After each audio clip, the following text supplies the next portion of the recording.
everyone, welcome back. This is series 2, episode 1 of Cook with Amore, the #1 self-care cooking show on the planet. I'm Paola, I'm your host, I'm a self-care cookery teacher and an Italian food expert. And I'm here not only to get this nation to slow the F down and cook with love, I'm also here to motivate especially career busy women to love themselves with self-care cooking and feel-good Italian food. Come in, welcome. What I basically do, so I've already said I basically motivate a lot of people, but what I do is, for a lot of busy people, cooking can feel like an absolute chore. But my superpower is that I can help transform and create positive mindsets into other people so it no longer feels like a chore, but a desirable, delicious form of self-care. So that, with Cook with Amore, with this series, I'm here to help you see that cooking doesn't have to be that dreaded chore, but it's a form of loving yourself. And today's episode, like I said, this is the first episode of series 2, and we're changing it up over here. I'm going to be bringing on, inviting guest experts to help support, discuss the movement that I'm trying to create, which is to help people slow down, love themselves and live their best life. And obviously I love doing that through food, but you can do that in so many different ways. I want to get experts to come on and support this message, because sometimes it's really hard to put ourselves first. So without further ado, today's special guest is the gorgeous, the wonderful Aless Bove. She's a qualified nutritional therapist, and she's also a very, very dear friend of mine. And we've even been on a cooking show together a few years back, which was an absolute lol, but more on that later. But more importantly, last year I developed a health condition, which I was a little bit worried about. I'd never heard about it before. And I went to Aless as a nutritionist because I know how important food is and how it can have a real impact on your well-being. And she basically sorted me out. In the last 12 months, I've literally have felt like a completely different person. So without further ado, I'm going to get her to come on now. Oh, there she is! Hi. Hello, love. You alright? I'm good. How are you? I'm bloody fantastic. I'm happy now that I get to see your face, because I haven't seen you in weeks. I've really, really missed you. So I know, it's been ages. Can you see me okay? Yeah, I can see you. I can see. Can everyone hear us okay? If you are on the live, can you just drop us a message just to say that you can hear us both and see us both properly? Because today, the next 25 minutes are going to be juicy, juicy, juicy. So I've already introduced you. You're a qualified nutritional therapist, but would you like to let everyone know what you do and how do you help people, Aless? Yes, definitely. So thank you for the lovely introduction. So I am a nutritional therapist. I specialise in women's hormones. So I do a lot with PCOS, that's my specialism. But I'm a holistic therapist, so I focus on getting to the root cause of symptoms rather than kind of working on the symptoms and getting them to disappear.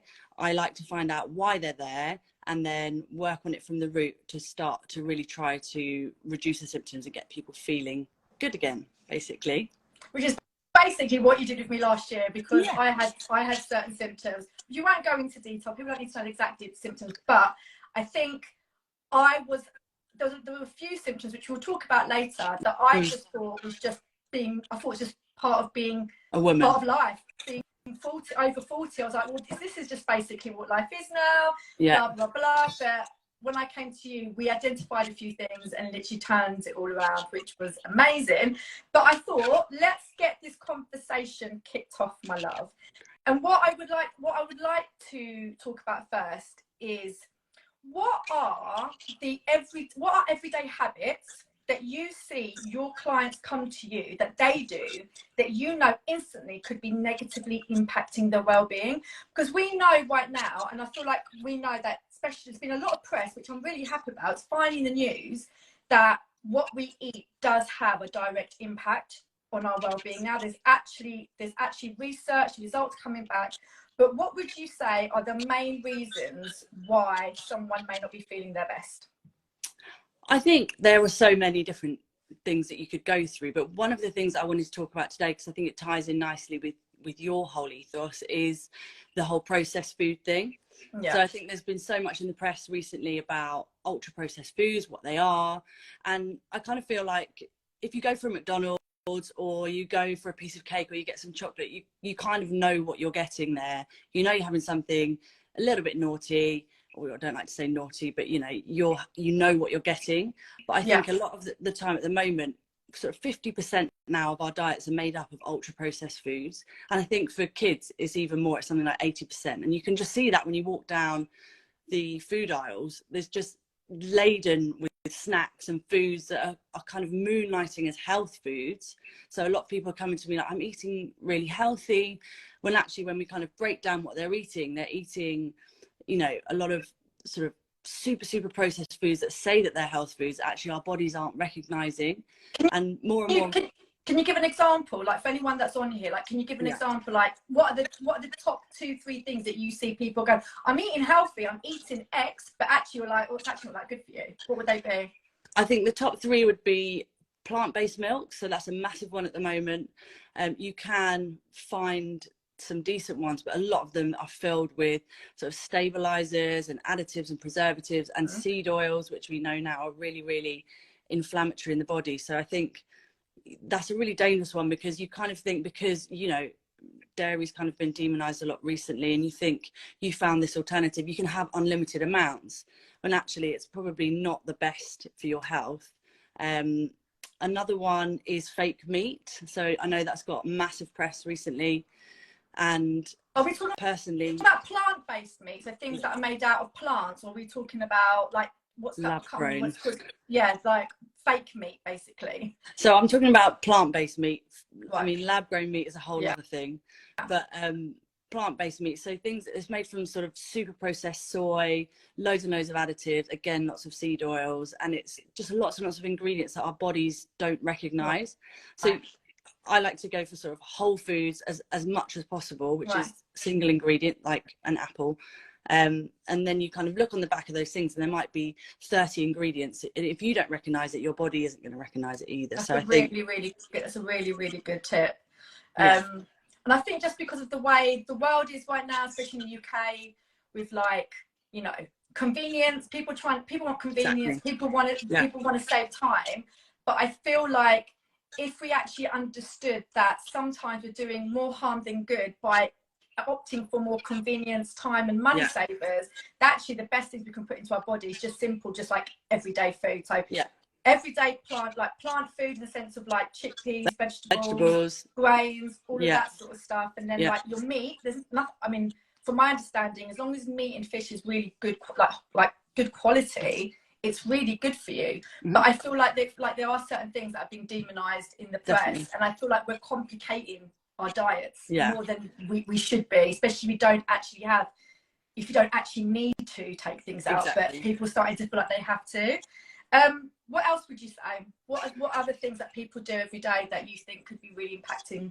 So processed food is one of them. What else would we do? I think that kind of brings us on nicely to the sort of fad diet. So again, a lot of things are pushed in the press and on Instagram, and it's kind of a one size fits all approach. So, at one point everyone was vegan, and now everyone's fasting, and people are cutting out gluten and, whole different food groups when they don't need to be doing that. And I think that is a really, really common one. And I'll get people coming to me saying, I'm just knackered all the time. I've got brain fog. I'm so tired. My hormones are all over the shop. And you kind of look at their diet, and they're missing big food groups, or they're not eating between waking up till about 1 o'clock, and they're just having loads and loads of coffee, and they're literally running on caffeine. And you know what, for some people it might work, but if you're doing that and you're feeling terrible, I was going to say, you've got to listen to your body. If your body's saying, which is obviously what happened to me when I came to you, it was just like the brain fog was insane, and energy levels were terrible. And I actually eat quite well, but it was just a few things, which we'll obviously move on in a moment. But it's interesting you talk about fad diets, because obviously you and me, we both have Italian heritage. So but we have all these fad diets that go on all the time. But the Mediterranean diet is still classified as the #1 diet in the world. Yeah. So sometimes I get like, rather than the press or people focusing on like, you know, if someone wants to just improve their health, like people go from like terrible habits to some crazy fad diet. Yeah. And actually sometimes Extreme. the easiest thing is just to kind of, you know, rely on something like the Mediterranean diet, which is all about eating whole grains and a balanced food groups, and you know how you eat. And we can move on to that later. But Yeah, I feel like basics. Yeah, exactly. They're the basics. And I feel like that's what we need to kind of get people thinking about, that you don't have to go into a fad diet. There are basic things that people have been doing for hundreds and hundreds of years. And the Mediterranean diet is literally proof of like longevity. Longevity, happiness, health, energy levels. Yeah. Do you know what I mean? All that sort of stuff. So yeah, anything else? You've actually mentioned coffee. So people drinking, just running on coffee is one of them, you said. Yeah, coffee's, again, it depends on the person. Some people can take it, some people can't. But I think loads and loads of coffee, no food, especially for women, that can often lead to massive sort of hormonal dips and imbalances. I think since the whole working from home thing, a lot of people aren't getting any sunlight. So I'll say, you know, how often do you go outside in the day? And sometimes it'll be 2-3 days and they haven't been outside. And the sun's so important to reset not just your, you know, female's hormones, it's your cortisol, your melatonin, all the things that you need for a restful sleep, all the things that you need to not feel stressed. So if you're not getting that at all, and you're not going outside, you're also probably not getting much movement and exercise, which is another thing that we can look at later. But I think that's another common one that I see that can really, really quickly have a massive impact when you start to think, oh, I haven't been outside, I'm going to start doing that every day. And that can really, really quickly get people feeling good again. Yeah, I feel like, especially like with I know a lot of people that say they don't eat breakfast, which obviously, if it doesn't, like you said, if you feel fine, you don't eat breakfast, that's okay. But when you live it, when there's so many people, especially career busy women, especially, that are juggling 100 million things, and they just need to feel, I know that based on experience and people that I've spoken to, they just need to get stuff done. So automatically just drinking buckets of coffee just feels like it's getting you through the day. Exactly. And actually, just a good breakfast that maybe takes you about 15 minutes. And it's that whole process, like, love yourself, give yourself 15 minutes. If it means to get up 15 minutes earlier, don't you deserve to do that, to feel better, with better energy levels and concentration levels throughout the day, by just eating a certain meal? 100%. What else? I've got here. I remember you mentioned about being on your phone. So you're talking about getting sunlight. So being on your phone, how does that impact you? Yeah, so that ties into the whole, so you're not getting any sunlight, and then also you're probably getting a load of blue light. So if you're working from home, most people, you know, myself included, you'll wake up, you'll get your phone for your alarm, you have a quick flick through Instagram, and then you've already got blue light on your eyeballs before you've got any sunlight. And then that just continues throughout the whole day. So you're on your laptop, and then you finish and you might put the TV on, and then you get into bed, and then you might have another scroll, and then suddenly it's midnight, and you know, you're just getting so much blue light, which again is completely, it can completely mess up your hormones. And you're getting no daylight, and it's just this kind of rocky road to kind of feeling low. So low mood, anxiety, energy, all the things that will stop you from then doing things like self-care, eating well. It's a massive circle. I remember, I can't remember when it was. It might have been a year ago, 2 years ago. I remember when every single platform went down. I don't know if you remember. WhatsApp went down, Facebook went down, Instagram went down.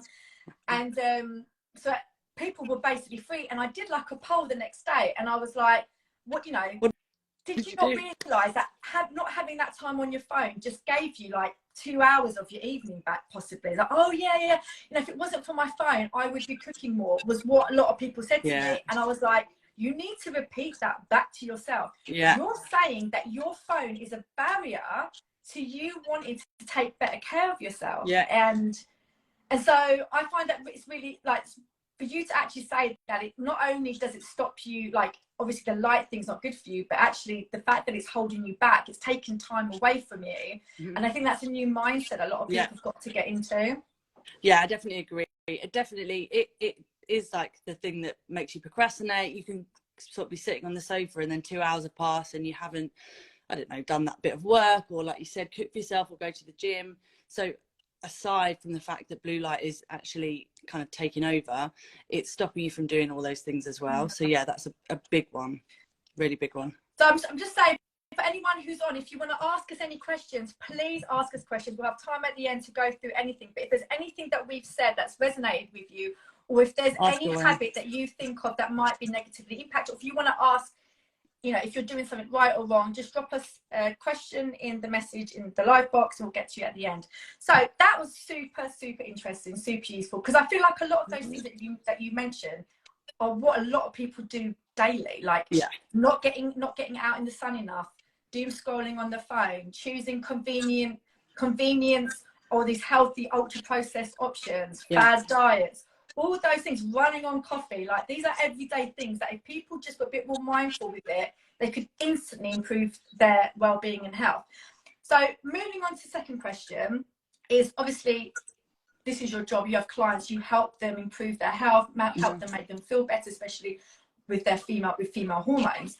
But what would you say are the key signs? What would you say are the key signs that you look out for? Or people, if someone's on here now saying, do you know what, I haven't been feeling great, how do I know if my well-being's out of whack, out of balance? What would you say are the key signs for people to look out for, and that you look out for in your clients?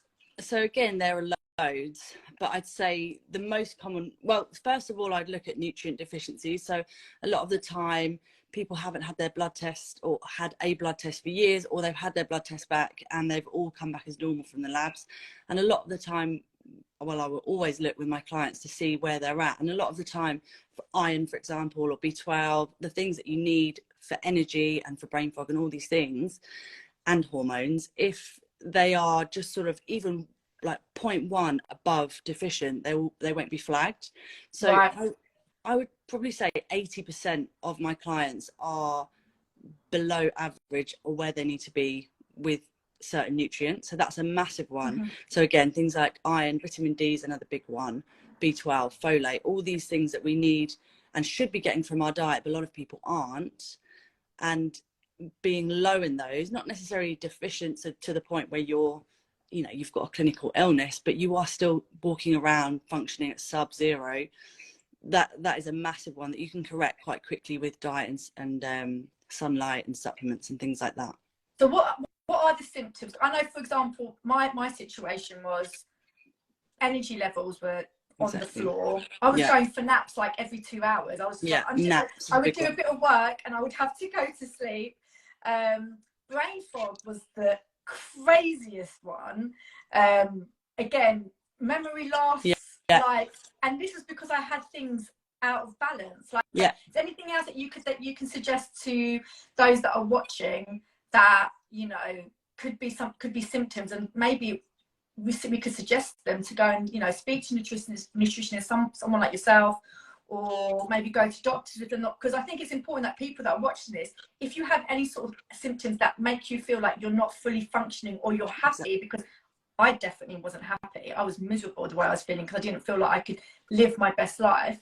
What other symptoms would you say, Alice, would you say? Again, I'd say there's loads. So I think hormonal imbalances, so things like PMS, if you're getting really bad PMS, if your periods are irregular, that is all sort of external signs that something is imbalanced in your body. So you can get your hormones checked from your doctor, make sure it's on the correct day. A lot of people, especially with PCOS, will have thyroid problems, so that could manifest as putting on weight, even though you're eating, you know, what you think is healthily, or really, really, really struggling to lose weight. Things like jumpy legs, a lot of people get that, or restless legs. They can't get to sleep, or they can get sleep but they can't stay asleep, so they're waking in the night to go for sort of multiple wees, or they're waking super early, or you're sleeping for 8 hours and you wake up and you still feel knackered. That's another really, really common one.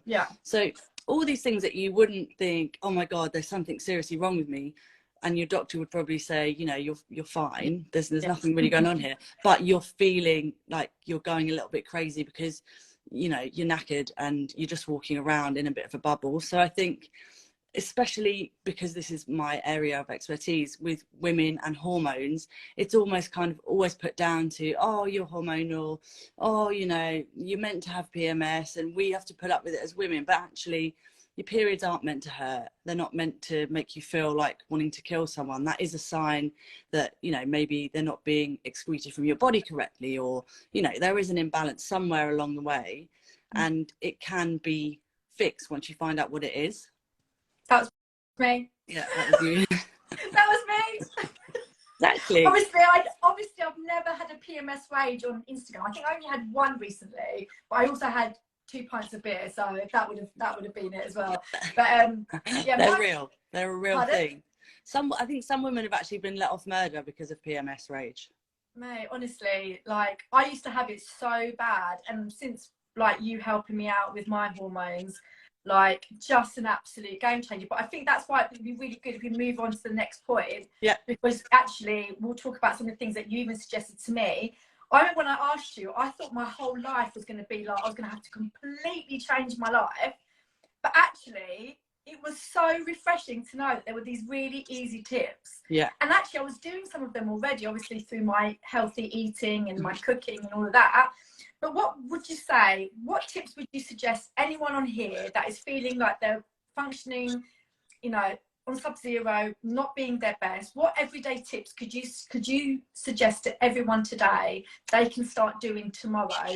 And I would say I reckon it was like at least a month until I started to see like a change. And that's something that I want to say actually first, is like with anything, if you want to improve your life, if you want to feel better, you have to be consistent and you have to believe in it. And sometimes our self-worth doesn't allow us. We can just be like, oh, that didn't work for me, I'm going to go back to my old ways because that's all I know.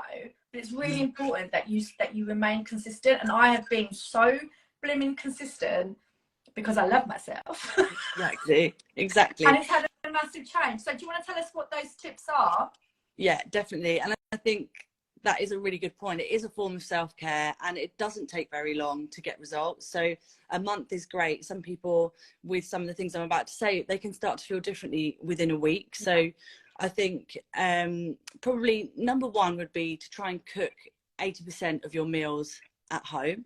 So home cooked food. First, guys. She said 80% of your meals we should be cooking from scratch. Exactly. Yay! Exactly. And it doesn't have to take, you know, all night. It doesn't have to be really, really expensive. I think, for me, and this is another thing that I will say, is to kind of make time each day to do something where you're fully present. For me, that is cooking. And, you know, people will say, oh, you need to meditate for 20 minutes a day. And that doesn't work for me. I can't sit, I can't meditate. My mind drifts off. I struggle with it as well. It's really hard, but you are the same as me. Yeah. You will get in the kitchen and you will cook for, even if it's like a 10-minute meal, you're not thinking about work or like what you said last week in a meeting or what happened 10 years ago.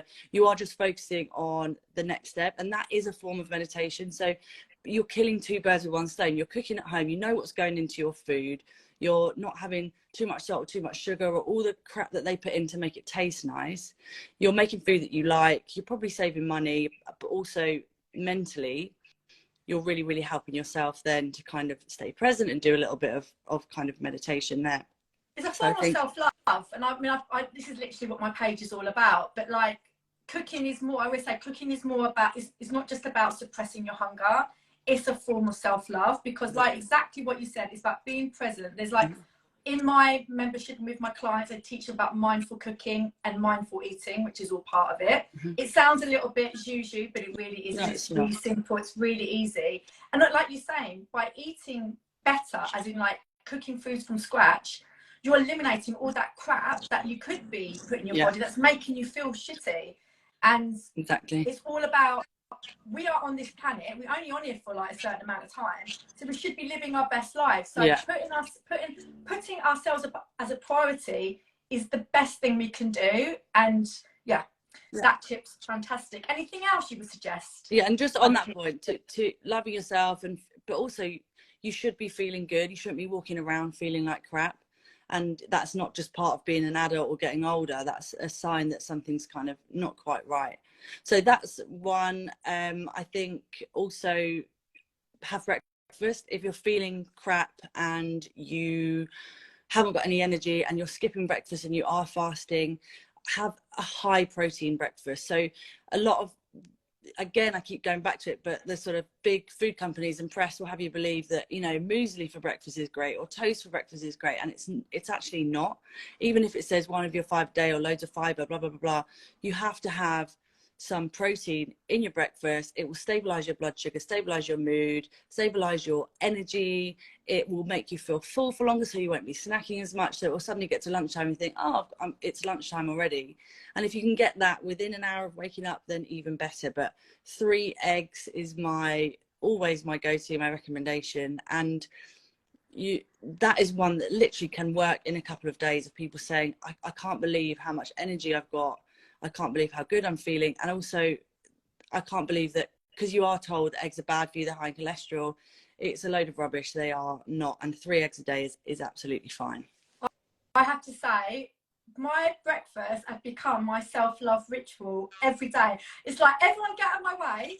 I need the kitchen. Yeah. I'm going to boil some eggs. I'm going to get some veggie out. If I've got leftover fish or meat from the day before, I get so excited that I'm going to have it for breakfast. I'm like, and like, I had people mention it, like, when I was in Italy, I told my Italian friends, obviously in Italy, they don't do safe they have breakfast. No breakfast. They're all about coffee and croissants in the morning. Yeah.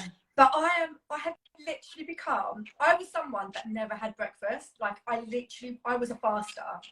Yeah. And then I was like wondering why I was feeling crap by midday. Your suggestion to eat protein-fueled breakfast has completely changed my life. And I also want to say, and I'm not really into this, but I have lost weight. Like, I have lost like over half a stone since these breakfasts have come into my life, and some of the other things that I know you're going to suggest. But it just shows you that little changes can just make you feel like, I just feel lighter, I feel happier. And yeah. If anyone that follows my stories, I literally show my breakfast every day. I don't care if no one's into it. It's like a little accountability for me. I cooked myself another eggy breakfast. Yeah. Yay! Self-love makes you feel good. Yeah. And if you don't like eggs, you can have things like Greek yogurt. That's great. That's really high in protein if you can handle dairy. Protein powders. So again, you can find, you have to get the good quality ones. Mm-hmm. So like a smoothie would be great with a bit of yogurt and some protein powders. But yeah, I think, and like you said, if you can get into that mentality where you can actually eat things that aren't breakfasty, so like leftovers for breakfast, which a lot of people find weird, but they do it in other countries all the time, that is also fantastic. I've just seen Amy say it's hard for me to eat right away in the morning, and I have to say I was exactly the same. Yeah, everyone says it. I couldn't smell food in the morning. Mm-hmm. I literally was just like, I can't do it. But that's a sign that your blood sugar is in balance. If you are waking up and you're not hungry and you feel sick at the thought of eating, you have got to push through that.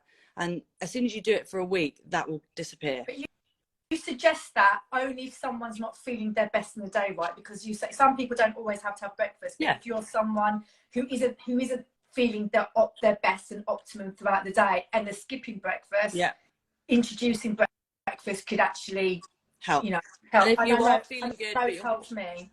Exactly. And if you are feeling good, but your hormones are all out of whack, then it's a good first point of call to try. Okay. Anything else, mate? So we've kind of fed on from that, but protein. So making sure that you're getting protein with every meal. Again, breakfast is a super common one to ditch protein altogether, but even with lunches, with things like sandwiches and pasta, which obviously we love, but make sure that you're having protein with it, because that can really help regulate your blood sugar. I know I keep going back to that, but it is the root of everything. Like, they're even linking blood sugar problems to things like Alzheimer's and things like that now, acne, type 2 diabetes, PCOS, which I look at. So it's a really, really good way to eat for everyone. So protein, some healthy fat. Your hormones are made from fat, so it's really, really important that you're not having a completely low fat diet. That is detrimental. So yeah, protein, good fat with every meal. If you can make that the focus point 80% of the time, then that is a really, really good one. And in terms of coffee, I believe, from what I've heard from you say before, like, having coffee in an empty stomach isn't great, but you can, if you eat a good breakfast, have your, basically just don't have coffee on an empty stomach. I remember you telling me that once as well. Yeah, so same with tea. Tea's got caffeine in it too. So if you're going to wake up, have breakfast and either have your coffee or tea with that breakfast or afterwards. Ideally stop before 11 or after 11, no more coffee, because it can stay in your system and affect your sleep. Even if you're getting to sleep, it can affect how well you're sleeping. So I think that's always a good one. And with coffee, try to look for good brands if you can, or you were ever going to buy organic. Coffee is one of the things to look at because it's really, really heavily sprayed with chemicals. So yeah, that's a good one. Anything else? Getting outside every day. Yeah, it's a good one. That's helped me. If you can get my thing is no blue light before daylight. So if you can just keep your phone off, get an alarm clock that you don't have to look at your phone, and don't check your phone till you're on the train or you get to work. I know it's not possible all the time, but if you can just sort of be more mindful of that, and again, get the blue light off from 9 o'clock, have an hour to wind down, read a book on nights where you can, that's really, really helpful, and that will help your mental health as well. Okay, amazing. Yeah, so much good stuff. We already come up to half an hour. We already have had some questions. Do you have time to answer questions? Yeah, sure. Right, okay, so we've had a couple. Okay, I'm scrolling through. Sorry guys, I'm just scrolling through. Okay, so Copy Unleashed, Amy, will vitamin tablets be helpful? I think someone else also mentioned something. So Philly Girl mentioned, how can supplements complement healthier eating and well-being? So yeah, is there anything there in terms of like vitamins and supplements that you suggest that people can take? Yeah, I think again this is a really important time to mention it's not a one shoe fits all. So a lot of the time I'll speak to someone, they'll come to me and they're on 10 different supplements. I'm like, why are you taking them all? Oh, you know, I saw it here, I saw it there, I think that can help. So again, it's very personal to you. Get your blood test done. If you're low in something, then you should supplement. Make sure you're getting good quality supplements. So a lot of the time, again, like ultra processed food, they put lots and lots of sort of fillers and things in them. So try to research clean brands. I think vitamin D is a good one, but again, don't supplement vitamin D if you've had your levels checked and they're absolutely fine. So we want it to be around 75 upwards on the blood test. So if you're below that, then supplement. I think things like magnesium is incredible. Magnesium glycinate, especially if you aren't sleeping very well or if you're stressed. That's usually, I would say, probably 90% of clients that I have will get magnesium recommended to them at some point. So they're two quite nice ones. Omega-3, if you're not getting any fish and you don't eat fish, that's important for hormones. But again, if you are going to work with someone, try to get a sort of personalized supplement protocol, or if you're not, then a nice multivitamin can work as well. Amazing. So we've got Rael's asked, what are the main contributing factors for memory loss and brain fog? What would you say causes that? Again, it could be so many different things. So it could be, you could be low in B12, you could be low in iron, your thyroid could be functioning suboptimally. Hormones is a massive one. So if your estrogen, your progesterone, everything's in balance each month, that can cause brain fog. If you are perimenopausal or during the menopause, that is a huge factor. Stress. I think that's something that we haven't actually touched on, but like even stress is the worst. And I feel like the way the UK has this very strong work ethic, but if people don't have restraint or get a little bit obsessive with work, which is basically that's been my issue in the past, has a real negative impact on your health. And I think what you're saying before about being present is so important, because when we're present and doing something, it can really help reduce our stress levels. And the thing with stress, you can eat the best diet in the world and take all the supplements, but if you aren't addressing your stress and your cortisol is constantly on, that will override everything else. So you have to address that, and that's something that probably is the hardest part of what I do, is getting people to reduce that stress response. So, you know, getting restful sleep, spending time for themselves, self-care, all those kind of things that we promote with what we do, they're so important. Stress is the root of inflammation, of all diseases, some people say. So stress is terrible.